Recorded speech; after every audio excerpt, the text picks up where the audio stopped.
Hi, I'm John Port, and I've been collecting and dealing in antique teddy bears since I was probably a fetus. My mother started collecting in the 1950s, and we've been writing about them and talking about them for as long as I can remember.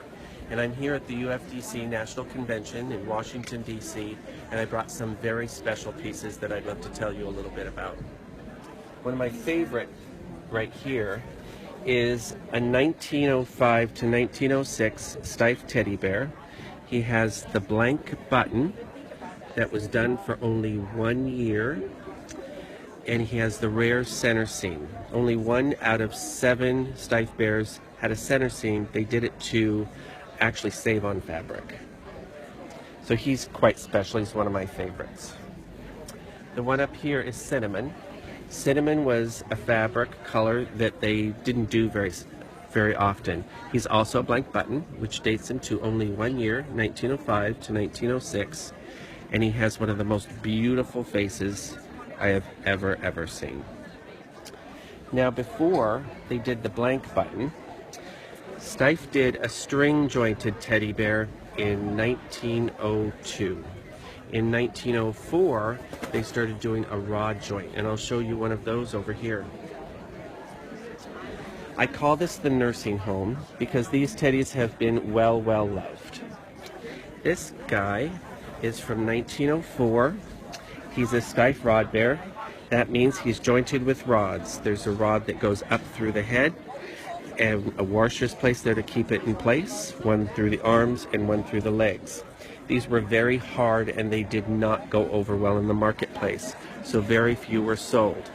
They were done for only 1 year, 1904. This, what makes him special, I love him like this because you know he was loved. Here's his original picture with his original owner when he was new. And you can see he was loved.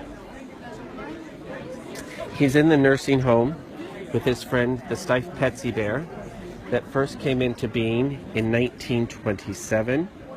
He was originally two-tone, brown and white tipped, and the blue eyes are original, and the nose was red. Many times people will find these bears and want to replace those because they think they're fake, but that's exactly how Steiff intended it to be. And as you can see, he's been loved through the years and is also in the nursing home with Mr. Rod Bear. If the rod bear was in perfect condition, he'd be around between $20,000 to $25,000 with his original photo.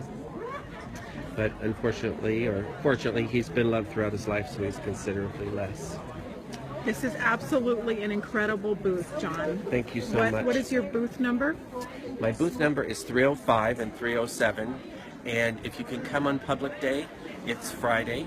It starts, I believe, we can get in at 12. Is it 10? I think it's 10. If it's 10, have coffee, come back if it's new. But please come and join us. The array of dolls and toys in this room is out of this world, and I've been collecting, like I said, since I was a fetus. So it's an opportunity to see the best of the best. There is something for everyone here. And we are Thank also you. very lucky to have John Port on Ruby Lane. His collection is the Port Collection on Ruby Lane. And I'll be posting so much more after the show. After the show. Thank you, everybody. Thank you, John. Thank you, Rachel.